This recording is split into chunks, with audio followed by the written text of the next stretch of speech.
વાત રાજકોટની કરીએ તો રાજકોટમાં ગઈકાલ રાત્રે થયેલા ફાયરિંગનો જે મામલો છે તેમાં ફાયરિંગ કરી હત્યા નિપજાવનાર 3 ઝડપાઈ ગયા છે। ક્રાઇમ બ્રાન્ચે ગણતરીના કલાકોમાં જ આરોપીઓને દબોચી લીધા છે। મુખ્ય આરોપી રંજીત વાળા અને પુત્ર ઝડપાયા છે। હત્યામાં વપરાયેલું હથિયાર ગેરકાયદે હોવાનો ખુલાસો થયો છે। કૃષ્ણસિંહ જાડેજા સાથે સગીરની બોલાચાલી થઈ હતી। માથાકૂટ વધતા સગીરે મોટા ભાઈ અને પિતાને બોલાવ્યા। પિતા રંજીત વાળાએ સ્થળ પર જ ફાયરિંગ કર્યું।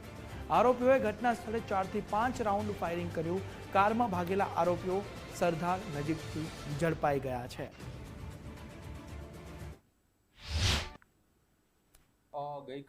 ગઈકાલ તારીખ 8 જુલાઈ 2026ના રોજ આશરે રાત્રે સાડા 9 વાગ્યાની આસપાસ રાજકોટ શહેર તાલુકા પોલીસ સ્ટેશન વિસ્તારમાં આવેલ મોકાજી સર્કલ પાસે એક હત્યાનો ખૂબ જ દુઃખદ અને ગંભીર બનાવ બનેલ હતો।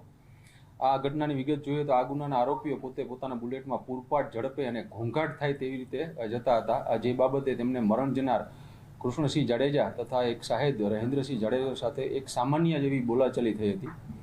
આ સામાન્ય બોલાચાલીનો ખાર રાખી અને આરોપી રાજવીર વાળા અને તેના ભાઈ એ મારામારી શરૂ કરી દીધી હતી અને આ દરમિયાન આ આરોપી રાજવીર વાળાના પિતા રણજીત નાજભાઈ વાળાએ પોતાની પાસે રહેલ ગેરકાયદેસર પિસ્ટલમાંથી ફાયરિંગ શરૂ કરી દીધું હતું અને આ ફાયરિંગમાં કૃષ્ણસિંહ જાડેજાને પેટના ભાગે અને માથાના ભાગે ગોળી વાગતા તેમનું મૃત્યુ નીપજ્યું હતું।